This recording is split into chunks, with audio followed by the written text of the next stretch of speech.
제가 볼 땐 K미라가 또 이게 전 세계적으로 K미라 전 세계로 뻗어 나갑니다. 이집트보다 알려져 있지 않지만 훨씬 더 이 질적으로 우수한 미라가 나왔습니다. 이게 왜냐면은 그때 그건 힘들 것 같은데. 아니요, 이게 조선시대 저희가 요즘에 한참 뭐 드라마 나옵니다만은 고려 시대는 정말 국제화된 나라였다가 다 엎어버리고 가장 강력한 성리학으로 모든 것을 바꿔버리지 않습니까? 그래서 모든 사회 시스템을 강력한 주자가래하고 국조 오래 같은 것으로 하기 때문에 주자가래에는 사람이 죽으면요 무덤을 그냥 넣는 것이 아니라 주변을 회로 치게 돼 있습니다. 한마디로 시멘트 같은. 시멘트, 석회하고 모래, 황토를 섞어요. 근데 그 비율이 문제는 중국에서 그렇게 송나라 때 썼지만은 정작 중국은 그렇게 안 하는데 저희는 또 이게 FM대로 한 거예요, 그거를. 써진 대로. 그거 아니 우리가 저기 사대부가 진짜 우리는 안 된다 해서 강력하게 그걸 추진해요. 그래가지고 얼마나 이 회를 잘 쳤는지 아예 그냥 진공 상태가 돼요. 미생물 활동이 완전 정지가 돼요. 그래가지고 한 임진왜란 전까지 그게 나오는데 미라를 보니까는 제가 또 러시아 공부할 때 알타이에서 미라 많이 나왔거든요. 그분 전문가 모시고 한번 보여드렸는데 이분 첫 마디가 지금도 잊혀지지가 않아요. 강인욱 박사, 자네 나한테 거짓말했네. 왜요? 이거는 미라가 아니라 그냥 시체야. 예컨대 이집트 같은 경우는 뇌수도 빼고 내장 다 드러냈기 때문에 남아있는 게 별로 연구할 게 없고 피부도 원래 살아생전의 모습이 아니라 변형돼 있잖아요. 뇌수가 그냥 있어요. 심지어는 대장 안에 있는 그 분변도 남아있고 심지어 안구 이런 것들 다 남아있으니까 저희로서는 완벽하게 그거를 보존을 다 하나하나가 연구 대상이죠. 아직도 저희 몰라요. 그게 그 창자 그대로 남아있어요. 그러니까 그럴 수가 있나? 완벽해요. 그래서 이게 보통 인공 미라면 다 처리를 하거든요. 예컨대 뭐 투탕카멘이 마지막 날 뭘 먹었나 모르잖아요. 저희는 가능하다는 아니요, 근데 거죠. 알 수 있어요. 그러니까 투탕카멘은 미라 본능 상태가 좋지 않기 때문에 알 수 없는데 파라오들의 미라는 사실 차이가 뭐냐면 미라라고 해서 다 똑같은 미라가 아니라 이집트의 미라는 인공적으로 만든 것이기 때문에 조금 이제 다른 의미가 있고 지금 말씀하신 한반도의 미라들이나 유라시아 쪽의 미라들은 인공적으로 만들었다기보다는 어떤 상황에 때문에 시신이 보존이 된 거죠. 그렇기 때문에 뭐가 더 낫다고 말할 수는 없는 것 같은데 아무튼 이집트 쪽 미라에서도 우연의 산물이긴 하지만 내장 속에 흔적들이 남겨져 있는 경우가 굉장히 많이 있어요. 그냥 일반적으로 자연적으로 예컨대 얼음 속에 갇혀 있다든지 아니면은 소금 강탕도 있는데 보통 그런 경우는 이렇게 압력으로 눌려져 있기 때문에 내장의 위치라든지 예컨대 간이 부었다 안 부었다 이런 걸 잘 확신할 수가 없는데 한국에 완벽하게 그냥 이 염한 대륙이 남아 있으니까.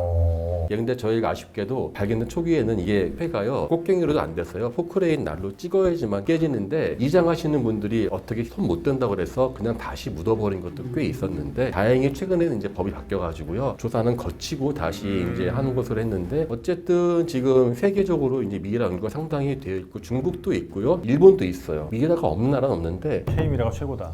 유일무이하다. 유일무이하다. 그러니까 영생에 대한 어떠한 바램보다는 돌아가신 분에 대한 효도가 만들어낸 가장 최고의 선물이 아닐까 싶어요. 뭐 드셨대요 마지막에? 보통 저기 한약을 많이 먹었는데요. 보통 거기에 들 정도면은 양반들이거든요. 그렇겠죠. 양반 자제 같은 경우는 이제 약을 많이 먹었는데 납성분이 많이 나와서 아마 좀 그런 것도 좀 납성분이요? 네, 아마 이것저것 드신 것 같고 또 안동에서 발견된 아주 유명한 원희 아빠라고 하죠.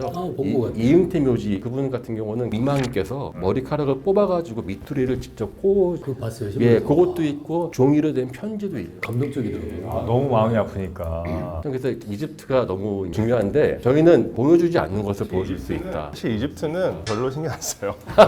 이게 왜냐면 이게 시기가 너무 다른데 네. 고대 이집트 문명은 굉장히 오래됐어요. 이집트 문명의 마지막 파라오라고 할 수 있는 클레오파트라가 기원전 30년에 죽는데 클레오파트라부터 오늘까지의 시간적인 거리보다 클레오파트라와 저희가 아까 얘기했었던 크푸까지의 시간적인 거리가 더 길어요. 이집트 진짜 오래. 네, 진짜 오랫동안 지속되었고 아주 오래전에 시작된 문명입니다. 그렇기 때문에 이집트 입장에서 이 조선시대는 사실 굉장히 최근이기 때문에 당연히 남는 거 아니야? 뭐 이렇게 얘기할 수 있는 그런 시대입니다. 물론 농담입니다. 요즘에 이제 DNA가 나오면서요, 과연 한국 안에 서양인들이 있을까 없을까라고 하는 주제를 가지고 참 많은 논쟁이 있었습니다. 그래서 지금도 보면은 가끔씩 뉴스나 이런 데에서 한국인의 인골에서 외국인의 유전자가 나왔다는 그러한 뉴스를 몇 번 볼 수 있었어요. 한 20년쯤 전에 정선 아우라지라는 곳이 있습니다. 그러니까 요거는 이제 신문 뉴스만 나오고요. 실제로 이것이 논문으로 나오진 않은 건데요. 정선 아우라지 현대 영국인에서만 나오는 유전자가 나왔다 하는 것이 있었고요. 이건 3,000년 전인데 얼마 전에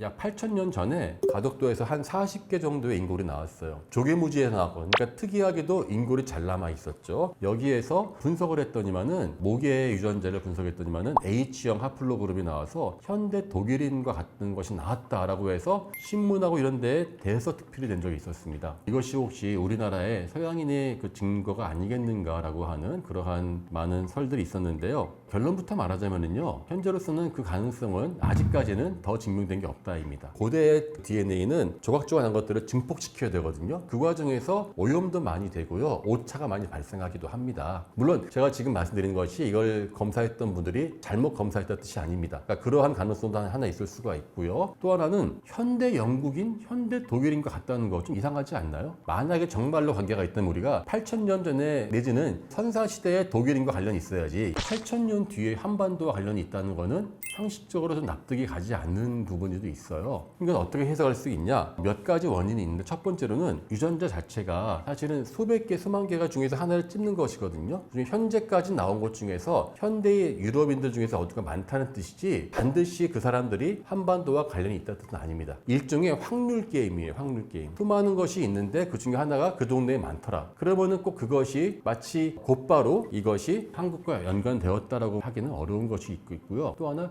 유전자 자체의 그 돌연변이라는 것도 무시할 수가 없어요. 예컨대 가덕도에서 발견된 그 유전자는 여러 가지 인골 중에서 단 하나에서 그 H형 유전자가 나왔기 때문에 이거는 약간 한마디로 튀는 결과, 약간의 그러한 그 아웃라이어처럼 튀는 결과가 있는데요. 그러한 거는 사실 언제 해도 나오긴 나와요. 다만 그것이 증명되려면요, 후속되는 발굴이나 DNA 분석으로 그 연구가 계속 비슷하게 나오면요, 저희도 그걸 좀 신뢰할 수 있는데 후속되는 결과가 더 나온 것을 제가 본 적이 없습니다. 그래서 그 두 개의 것만으로는 좀 우리나라를 서양인과의 흔적으로 곧바로 연결시키기는 어렵고, 그것이 더더욱이 현대 유럽인과 유사하다는 것은 현대 유럽인 자체가 되게 혼돈이 많이 되어 있고요. 또 샘플 자체가 얼마나 이제 그 정확하냐는 것도 다른 문제겠죠. 사실 DNA를 통하면은 저희가 이런 생각 많이 해요. DNA 하나 딱 떼보면은 한민족 기원 나오겠지라고 하지만요, 유전자 분석의 기본 원리는요, 유전자 요소 중에서 특정한 하나하나의 인자를 비교하는 겁니다. 만약에 A와 B가 유사하다는 것은요, 지금까지 나와 있는 샘플 중에서 가장 가깝다는 것이지, 샘플이 많아지면 많아질수록 이것이 알고 봤더니만은 멀어질 수 있다는 것이죠. 아니면 가까워질 수 있는 것이고요. 그런데 한국은 지금 샘플이 너무 적다는데 그 하나가 있고요. 또 관련해서 한민족 선사시대 거는요, 조사를 할 때마다 다르게 나와요.